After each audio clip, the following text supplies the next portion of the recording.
On this Sunday night, the people of Humboldt, Saskatchewan have come together in an act of communal grief, barely 48 hours after that devastating bus crash which claimed 15 lives.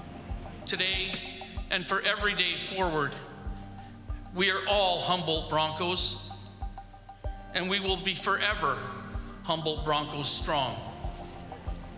A message of strength for a small community hit so hard by loss. But tonight, this tribute resonates across Canada, touching so many who have cheered on their local hockey team or experienced the tragedy of young lives cut short. I'm Ian Hannah-Mansing in Humboldt. I'm Rosemary Barton in Ottawa. And I'm Andrew Chang in Toronto. This is The National.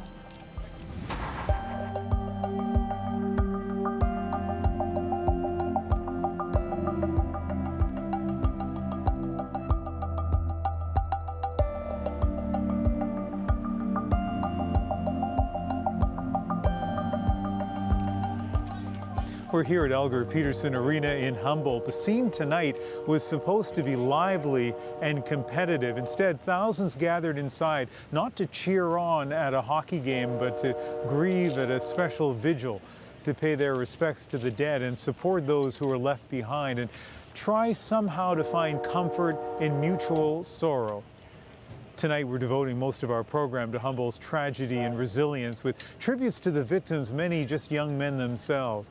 And the stories of 14 survivors, they are dealing with so much. Plus, they're mounting questions about safety at the intersection where the Humboldt Broncos team bus collided with a semi-trailer truck. And sadly, this isn't the first deadly team bus crash in Saskatchewan. How an accident in Swift Current left its mark on the province decades later. But let's begin right here at the arena and the emotional moments from tonight's vigil.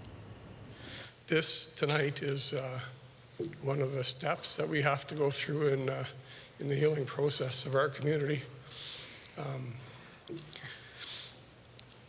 We will get through this together. It is my prayer that we will find solidarity in grief with all of our fellow human beings. I don't want to be here. I really don't want to be here. But it's good that we are. Not one of us is alone in our grief. Continue to reach out. Reach out to one another for help and support. It is now 7:32. The Humboldt Broncos game would have started at 7:30. Please join me in a minute of silence. The Humboldt Broncos were on their way to a playoff game when tragedy struck. It's a ritual that so many of us in small towns and cities across Canada can relate to. Long road trips, a local hockey team that can be a living symbol of community spirit. So it's not so surprising that this pain cuts deeply. There is a story behind every member of that Humboldt team, those who survived and those who didn't. Our senior correspondent, Susan Ormiston, has some of their stories tonight. Inside the Royal University Hospital, survivors are just beginning their long journey to recovery, as are the families holding it together. Michelle Strechnitsky's 19-year-old son, Ryan, has just emerged from 6 hours of surgery on his spine.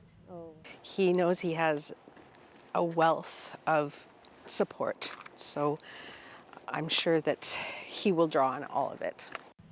He was playing his first season for the Broncos, but the accident has changed his path possibly forever. Better than average chance that he won't play hockey again, or possibly even walk, we're not sure. But he's strong, so I wouldn't count him out. Michelle and her family got a call Friday night like so many others. It was bad. He himself actually told me today that he didn't think he was going to make it. The crash was so devastating. The boys were lying on the pavement just waiting for the first responders, and he couldn't move, so he didn't know what to do. He just waited. His parents waited too for hours before the call from another player's dad. He was in tears. He was just devastated. And he told us that he didn't know very much, but Ryan was okay. Ryan was alive.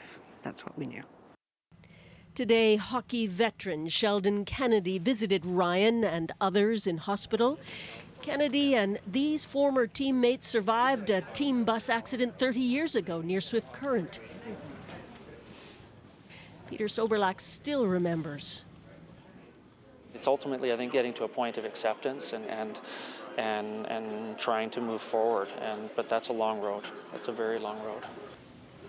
All day, hockey families arrived in Saskatoon, including former Broncos players, remembering their coach, Darcy Hogan, who died. Darcy, the head coach and GM there, we were close, and I had a lot of respect for that man, and we had a little handshake there at the end. I'm so sorry.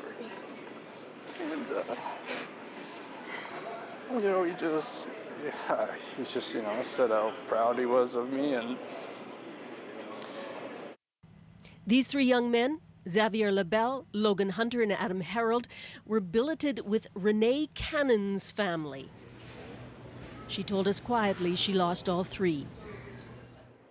When I heard there was an accident, I just believed the bus had slid into the ditch. So I tried to reach all of my boys. I called them all to see if they could tell me the details, if they were fine. It just seemed like that was as big as I could imagine it. Labelle, just 19 from Saskatoon, spent 2 seasons billeting at the Cannon House while playing for Humboldt. He had other talents too, posting his recitals on YouTube. Going forward, there will be unanswerable questions from those who lived and saw so many die. But there have been blessings too. I want to thank everybody so much for everything. It's overwhelming and remarkable. We can't say enough. Thank you. The tragedy so universally shared has touched so many. So after a day in Saskatoon, Susan is here with us in Humboldt. The Prime Minister was here as well in the arena, but he met with survivors. Yeah, he didn't speak here at all tonight, Ian, but he did go to the hospital in Saskatoon and made the tour and talked to Ryan. We have a picture of him talking to Ryan. I think they talked mostly about hockey, it seemed, but he was there to provide his support for all those people still suffering. And let's talk some more about survivors. Well, we know that there's probably about a dozen at least still in hospital, some of those quite critically injured still, Ian. We hear a lot about some and not so much about others, like Danya Bronze, who was mentioned here tonight, who was the trainer for the Broncos, the Humboldt Broncos, and she was last in critical condition, and we're watching people like her and the others who are struggling to get better. Tell us about the mood and what things were like in Saskatoon today. Well, you know, I'm from Saskatoon, so being at the airport this morning, seeing lots of people come in with connections to the Broncos, and you don't have to go very far to get another connection. You know, one of the guys there was involved in that Swift Current crash years ago, and his daughter was the chief surgeon at the hospital on Friday night. So lots of connections here and lots of spirit. I have been impressed by the, resilience. It is a prairie tradition, but it's also a hockey family tradition, very close. It's also a word that's used a lot, maybe sometimes a cliche, not a cliche here at all. Not at all, no. All right, Susan, thank you so much. You're welcome.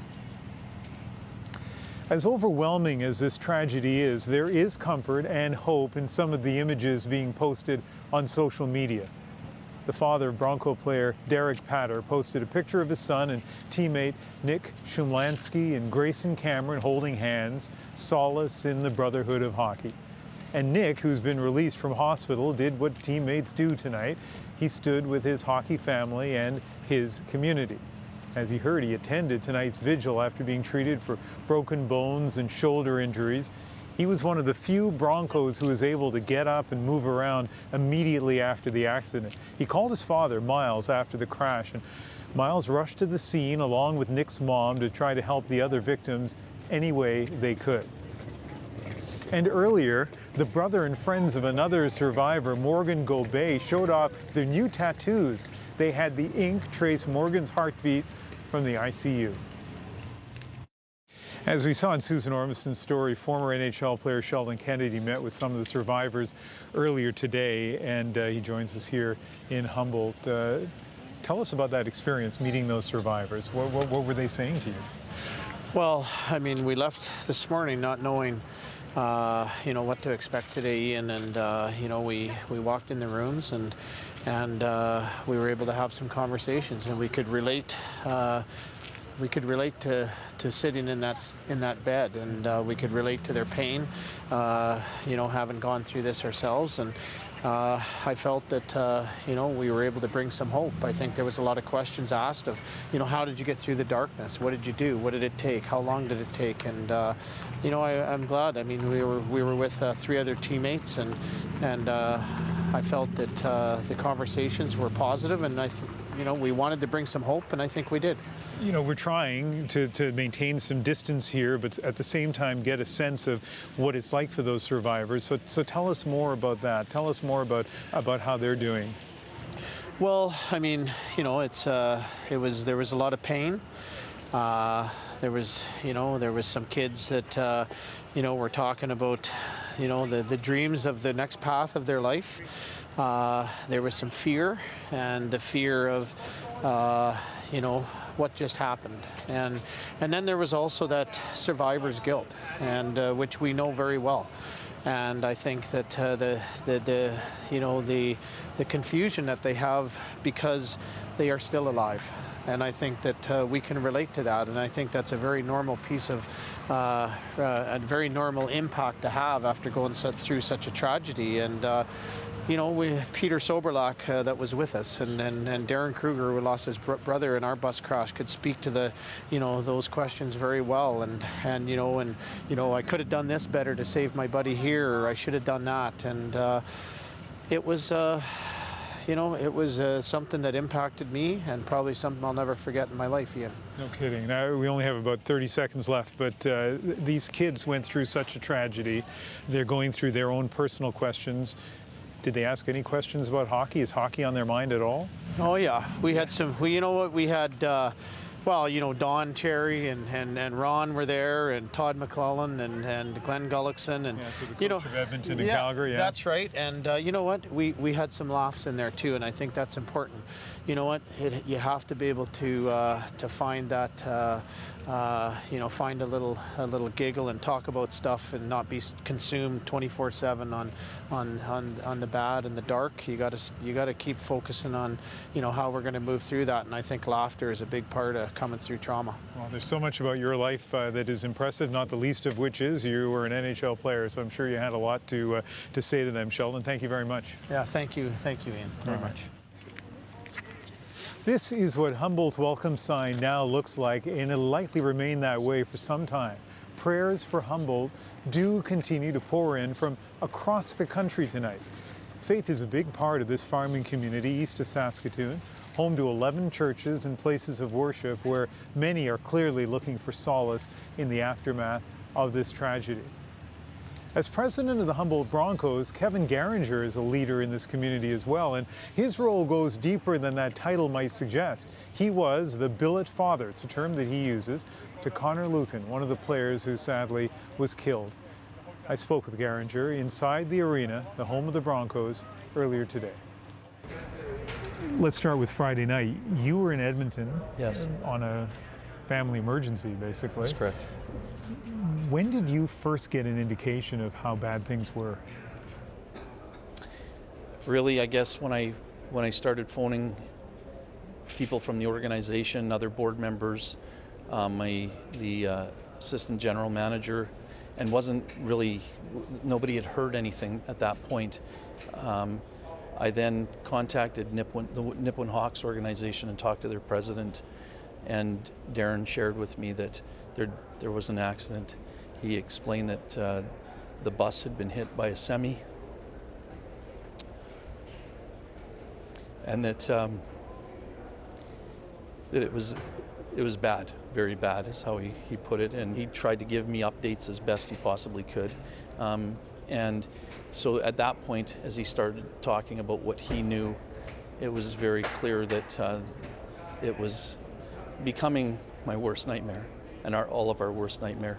You billeted one of these young players, and that instantly must have made you directly concerned about what happened to him. I was concerned, like, I guess as the president of this organization, I was concerned for all our kids and our staff and our statistician and our media personality. I was concerned for everyone. Of course, I have a tighter, a different relationship because he was my billet son. But I had many of those kids who came to my home, and so I knew those kids, and on a different level than you just know because you're the president of the organization. And so it was extremely challenging. I mean, these are incredible young men, and it wasn't until later on that all of a sudden we started hearing who had passed away. Head coach and general manager who I had a very, very strong relationship with.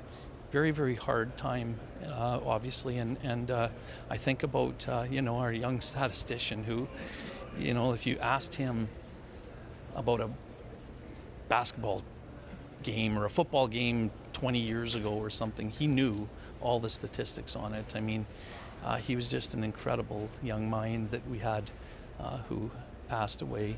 Brody Heinz, Mark Cross, his mom and dad used to work for me, and incredible people.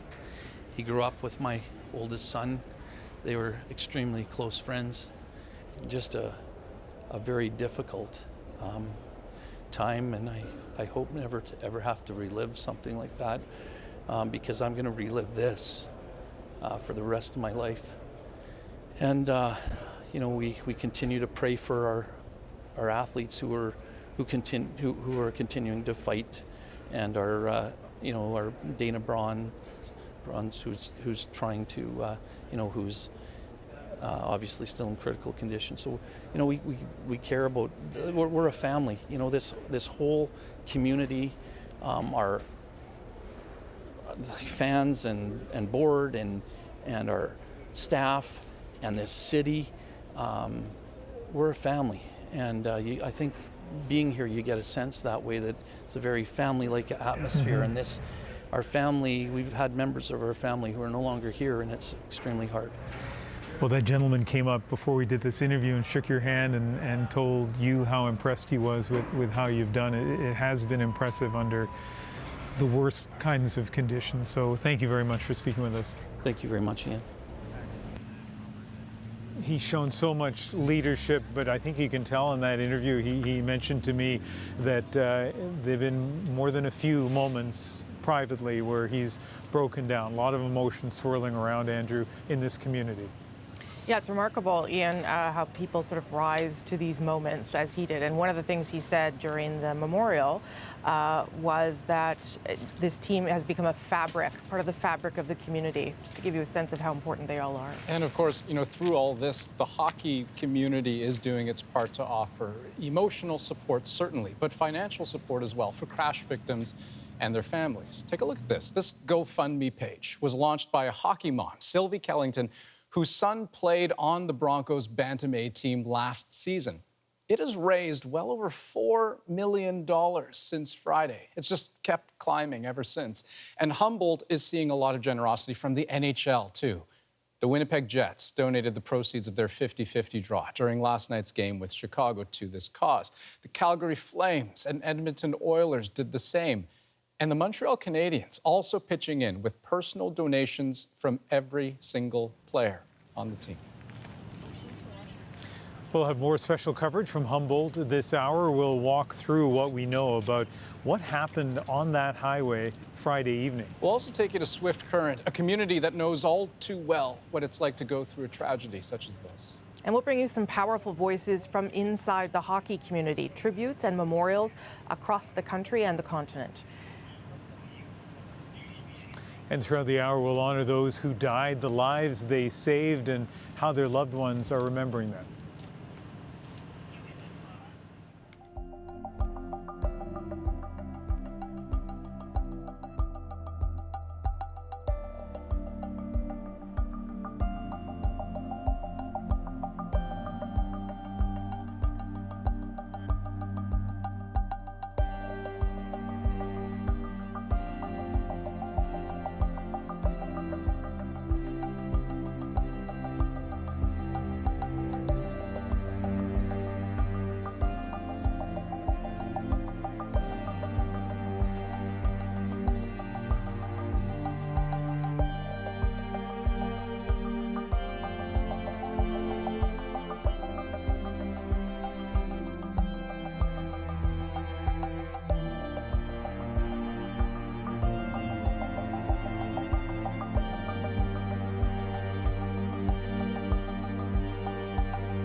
You're about to meet David Eberle. He's a man with a deep connection to the Humboldt Broncos. He's had season tickets for decades. Both of his sons were connected to the team. One played for the Broncos. His daughter was the billet host to Logan Boulet, the player whose profile you just saw. In fact, on Friday night, Eberle's grandson was riding in a car with Boulet's parents. They were some distance behind the team bus, and they got to the crash site before emergency responders arrived. Your grandson and Logan's parents were in a car. They were among the first people to get to the scene. That's correct, yeah. In fact, my grandson indicated that when they were driving, getting close to the scene, he looked and saw, he says to Logan's dad, "There's a Humboldt Bronco bag in the ditch." And so they stopped quickly and fetched the bag, and then shortly they saw what was going on. And so he just remained in the car. Logan's dad went out, I think, to see if he could help until the first responders got there, and then they asked him to back off. And it was just a terrible, terrible thing. Investigators are still trying to figure out what caused this crash, and the one thing that they're looking at is the intersection where it happened. The bus was en route from Humboldt to Nipawin, traveling north on Highway 35. That's north of Tisdale. The speed limit there is 100 kilometers an hour. The bus approached the Highway 335 intersection where the truck was approaching from the east. The truck had a stop sign, the bus didn't. Visibility may have been an issue. A stand of trees partially obscured sight lines from the east and south. The force of the collision sent both vehicles into the ditch on the northwest corner. Olivia Stefanovic is looking at why this intersection may be particularly dangerous. The ferocity of the crash is still hard to comprehend. Today, a stark contrast. The intersection where the collision happened opened for the first time since the tragedy. But there are still telltale signs of what happened here. Among the debris, a cracked DVD of the hockey movie Slapshot. The Humboldt Broncos would have passed by these crosses just before impact. A family of 6 was killed in a collision with a grain truck in the same intersection 2 decades ago. The accident that happened 20 years ago, it was a pickup coming from the west. It failed to stop at the stop sign. I really feel a rumble strip would be a good thing, because when you hit them, like it kind of jars you right away. While it's too early to say if a failed stop played a role in Friday's crash. The locals know this is a deceptively dangerous intersection. You think you've got lots of time to stop, and then all of a sudden it's a surprise. Sightlines have been a concern at this intersection. A gas station that once stood in this exact spot was torn down to improve them. The RCMP are working with a collision reconstruction team to determine what happened. In the meantime, even its officers seem particularly affected by what happened here. Olivia Stefanovic, CBC News, south of Nipawin, Saskatchewan. That rumble strip he mentions a series of small speed bumps. We saw one of those as we were driving from Saskatoon to Humboldt, and it warned us that a stop sign was ahead. And one more note on the crash investigation. The driver of the truck that collided with the team bus was questioned by police but was released, and he's now getting counseling. As we've been saying, this tragedy is being felt across the prairies and really across the country as a whole. Yeah, Ian, and within Saskatchewan, the crash in Humboldt is reminding many of another deadly accident more than 30 years ago. The tragedy has stunned this small prairie city, leaving many people wondering whether the young team can carry on. In 1986, a bus carrying the Swift Current Broncos hit a patch of black ice and careened off the road. Along with Sheldon Kennedy, Joe Sakic was among the survivors, but 4 of their young teammates were killed. It was a devastating thing to have happen, and still a raw wound for many in Swift Current. Aaron Collins is there tonight. Saturday night is hockey night in Swift Current, but last night, the game itself wasn't as important. Before the puck drop, a moment of silence. People here know better than most how the community of Humboldt is feeling. The bus crash in 1986 killed 4 players. Eerily, the teams in both crashes are called the Broncos. Both happened on cold Saskatchewan roads. Both tragedies changed their communities forever. It was horrible. It was sad. The whole community, you still feel it to this day. Swift Current native Mike Whitney played junior hockey in the 90s, including a stint with the Humboldt Broncos. It's going to be a long healing process for them. It's going to take a lot of time. They're a strong community, and they're there for each other. A granite memorial at the site of the crash was put up 2 years ago to mark its 30th anniversary. Bill Lee, a close friend of one of the victims, led the push to get it built. It's not going to be today or tomorrow. It's going to be in a couple of weeks when they're sitting at home alone, when the first birthday comes, when Christmas comes, when Easter comes. That's when the tears look with me every time it happens. At the home of the Swift Current Broncos, the 86 crash is never far from people's minds. A banner bearing the number of each of the 4 players who died hangs from the rafters. The closest those numbers will ever get to the ice here. All the numbers of those 4 players from 86 are retired from our whole association. It's sad, yeah. It's too fresh. Doesn't seem like that long ago. Friday's tragedy brought back painful memories in Swift Current, a place that knows firsthand how long it can take to heal. Aaron Collins, CBC News, Swift Current, Saskatchewan. Much more ahead from Humboldt on the National, including how the pro hockey community paid tribute to the Broncos. Haley Wickenheiser remembers the players and what it's like to ride that team bus. And we go back to that powerful vigil tonight. More scenes from inside Elgar Peterson Arena. But first, a look at some of the young people who died Friday night.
For junior hockey teams, the team bus can become a second home for the players.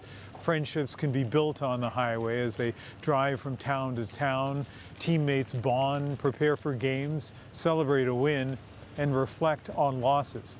We did some calculations. The Humboldt Broncos spent more than 15,000 kilometers this season crisscrossing the province from arena to arena. All those players and coaches shared at least the equivalent of 6 full days together on that bus.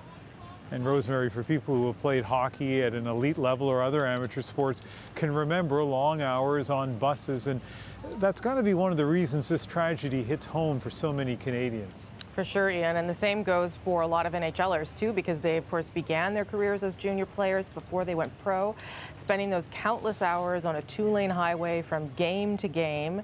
And there was a rare display of raw emotion from many of the teams and players who were uniting with powerful tributes to the victims. Will you now please rise if you're able to and remove your hats? An unimaginable tragedy occurred on the roads of rural Saskatchewan. 15 members of the Humboldt Broncos junior hockey team lost their lives, while other members of the team are still in hospital. In hockey, we've learned that you don't play for the name on the back of the jersey, you play for the crest on the front. Tonight, the Winnipeg Jets and the Chicago Blackhawks, together with the entire National Hockey League, are playing this game for the names on the back of our jerseys, the Humboldt Broncos. It's unthinkable. Everyone in hockey knows how much time that we spend traveling around, especially on buses. And for me, some of my fondest memories in junior came on the bus. My first junior game was in Nipawin, Saskatchewan. So I've driven that road just like those kids did, and it gives you chills to think about. We now ask that everyone here tonight, together with those watching on TV across our great country, offer a moment of silence to honor all of those lost and affected by this tragedy. I can't even imagine being the parent or the wife or the kids at home going through something like this. So we pray for those families and thinking about them. A horrific accident, a tough day.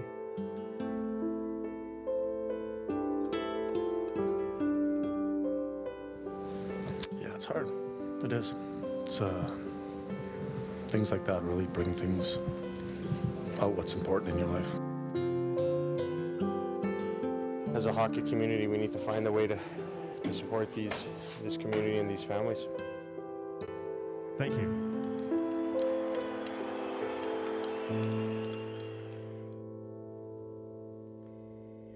Hockey is very much the heartbeat of Canada, the lifeblood of anyone who loves the game and plays it beyond the backyard rink.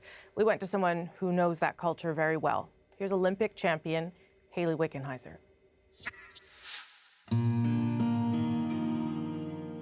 I just can't even fathom as a parent of a 18-year-old son what these parents are going through, and that call that must have come in. And just how difficult of a situation it is for the community and for everybody that's lost a loved one. I think when you grow up in a team sport, in any sport, where you're on the buses a lot, so much of coming together as a team and of the time spent together happens on the bus, whether you're watching movies. There's generally a hierarchy on the bus. The coaches and the staff sit at the front. The rookies tend to sit at the front, and the veteran players sit at the back. And it's just such a tradition in the game. In junior hockey, the tradition is that when a team gets into the playoffs, generally a team will do something all together as a team. So whether it's dye your hair, grow a beard, get a tattoo, and so I smiled when I saw all the blonde hair, and it really just sums up what hockey's all about, which is that it's the ultimate team game. For the boys, they want to be together. It's part of the healing. I think when you're on a team, you never go through things alone. One of the beautiful things of being on a team is that you can deflect the pressure to 18 other players. You don't have to take it on yourself. And I think that was a big part of this, of let's get them back together and help them heal each other and move forward. And it was a very powerful image. Last night I picked up my son, Noah, at the airport. And so I gave him a big hug and told him I was going to hang on to him a little bit longer, but I couldn't help thinking about all the parents who weren't able to put their arms around their son. So as a mom having kids that age, it's just a great age to be around. And as a mother, I just think of those kids every time I look at my son. And I am very grateful to have him, and I really have a heartfelt, deepest sympathy for those moms that don't.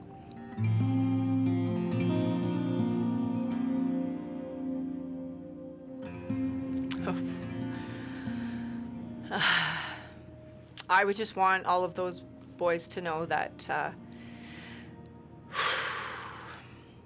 that we here in Canada are thinking of you.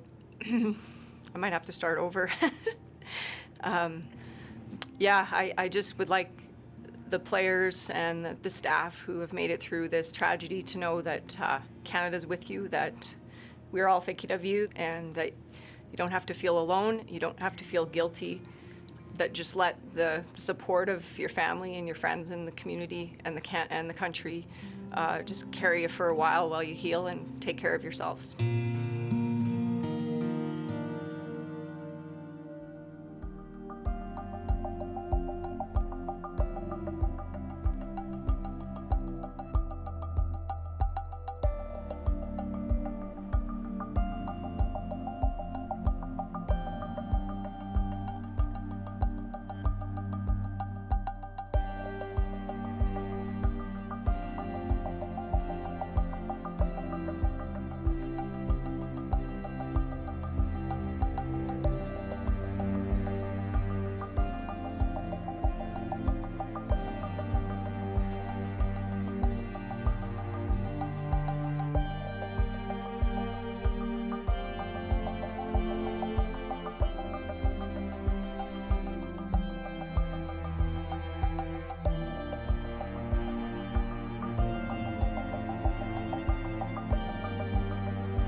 We'll return to Humboldt, Saskatchewan in a moment. But first, we want to update you on a couple of developing stories tonight. Canada is condemning Syria for reportedly using chemical weapons on its own people again. At least 70 people died, many of them children. Our Paul Hunter now on the aftermath. And we should tell you, the pictures are disturbing. Horrific and nauseating.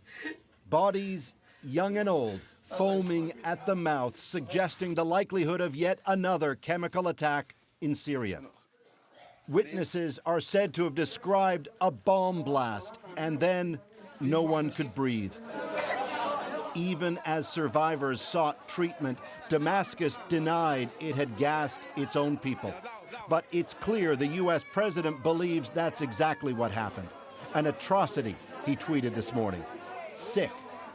And for the first time in his presidency, Donald Trump criticized Russian President Vladimir Putin by name in a tweet. President Putin, Russia, and Iran, he wrote, are responsible for backing animal Assad. Big price to pay. Recall Trump 1 year ago, after another gas attack blamed on the regime of Bashar al-Assad. When you kill innocent children, innocent babies, little babies, with a chemical gas that is so lethal. Days later, 59 U.S. cruise missiles struck a Syrian airbase. So will he now strike again? Just last week, Trump suggested he's eager to pull U.S. troops out of Syria. But that was before this apparent new chemical attack and Trump's tweet threatening action. They see us, our resolve breaking. They see our determination to stay in Syria waning. Urging him on, Republican Senator Lindsey Graham. So this is a defining moment, Mr. President. You need to follow through with that tweet. Trump will get guidance on that tomorrow, the first day on the job for his new national security advisor, John Bolton, long an advocate of airstrikes against Syria. Said the White House today, nothing's off the table. Paul Hunter, CBC News, Washington. Kinder Morgan is hitting pause on the expansion of the Trans Mountain Pipeline in British Columbia. It comes after weeks of protests near the site, but also after the province has tried to put up roadblocks of its own. Tonight, the federal government says the pipeline will be built. Briar Stewart has more. No Kinder Morgan! No Kinder Morgan! After months of protests and political maneuvering, the company behind a contentious pipeline project says all the opposition has caused too much financial uncertainty. In a statement today, Kinder Morgan Canada said it was suspending all non-essential spending on the Trans Mountain expansion, saying political risks that are completely outside of our control and that could prevent completion of the project are risks to which we simply cannot expose our shareholders. That risk is coming from BC, where the provincial government is fighting the project. To defend our water, our lands, and most importantly, our coast. The federal government insists that the pipeline will be built. We are strongly encouraging the government of British Columbia to stop these indirect threats. But Ottawa won't elaborate on what it will do if BC doesn't change course. But today, Alberta's premier did. Rachel Notley said her government will bring in legislation that could punish BC economically, and if necessary, the province will invest in the pipeline. We will be a significantly more determined investor than BC has dealt with up to this point. I think this project's over now. But for those who are against this project, they see today's announcement by Kinder Morgan as the beginning of the end. You can already see the levels of opposition just a small amount of activity around our tank farm in Burnaby, let alone 1,000 kilometers of pipeline. Officials with Kinder Morgan say that if the company doesn't reach agreements with all stakeholders by the end of May, then they don't see just how the project could proceed. Briar Stewart, CBC News, Vancouver. Let's go back to Humboldt, Saskatchewan now, and our special coverage. Ian. Well, Rosie, you may have seen pictures of people wearing "We Are Humboldt Strong" t-shirts. Mike Yeager runs a small t-shirt printing business that makes them, and guess what? He's been overwhelmed with orders. They're from Saskatchewan, of course, Saskatoon, Hudson Bay, Regina, Prince Albert, Humboldt, of course, and as far as Newfoundland, lots from Ontario, lots from BC, New York, New Hampshire, and Ireland. So the massive demand for those T-shirts almost threw a wrench in Yeager's whole program. He ran out of yellow ink, one of the Broncos' main team colors, and his sales rep was out of the country. But a family friend came to the rescue, drove all night to Edmonton to get more. That is a round trip of 1,300 kilometers.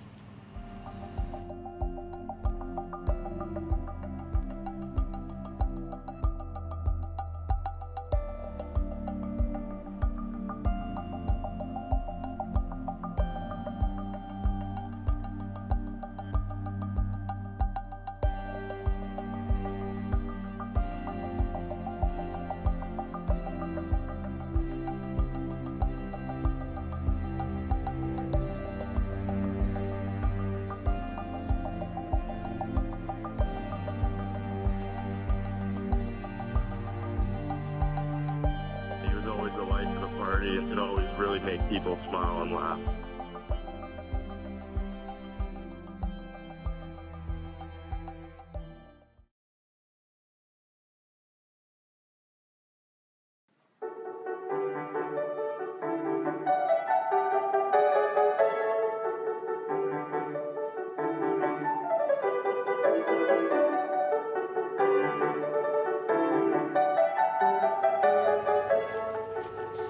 Before we go, we want to show you another powerful moment from tonight's vigil.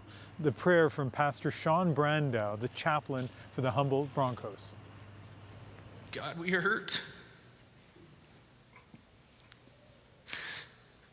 Oh, there's so many questions, God, and so many unanswered things. And I'll be with each one of these players that fights, that are fighting for their lives, that are hanging on. Each one of these families that just mourns the loss of a son. Oh, God, be their hope. Oh, we need each other, Father, but we need you more. Would you just speak to each one of these families that hurts, each one of those billets who goes downstairs to a quiet basement? It's one of those families in the community that just want to help but don't know how. God, just allow us to be still. God, help there to be rest. Help there to be peace. That was a moment that really captured what I've seen all afternoon and evening here in Humboldt. There's a lot of strength in this community, but there's a lot of pain as well. That was one of the few shots where you could see the Prime Minister at the vigil, and he actually brought his son, Xavier, with him. He also plays hockey. And just a reminder that this kind of story touches everybody's lives in so many different ways, whether you're just a parent or whether you're a hockey parent. Well, and I think of the Broncos club itself and the will from its leadership for the team to live on, to continue playing, continue competing, not today, not tomorrow, certainly nor next week, but eventually they will lace their skates back up. Let's take you back to the vigil, the voice of the president of the team as he remembers those who passed away in that terrible bus accident just over 48 hours ago. Thanks for watching. Good night.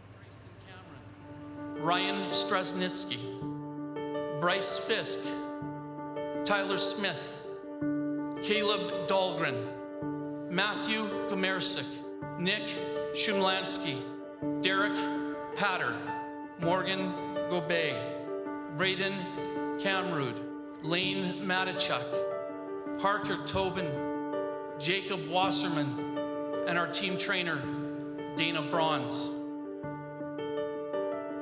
Adam Harold, Connor Lucan, Evan Thomas, Jacob Light, Jackson Joseph, Logan Boulay, Logan Hunter, Logan Schatz, Stephen Wack, Xavier Labelle, Bolt FM broadcaster Tyler Bieber, bus driver Glenn Dirksen, team statistician Brody Heinz, assistant coach Mark Cross, head coach Darcy Hogan. they will forever be Humboldt Broncos.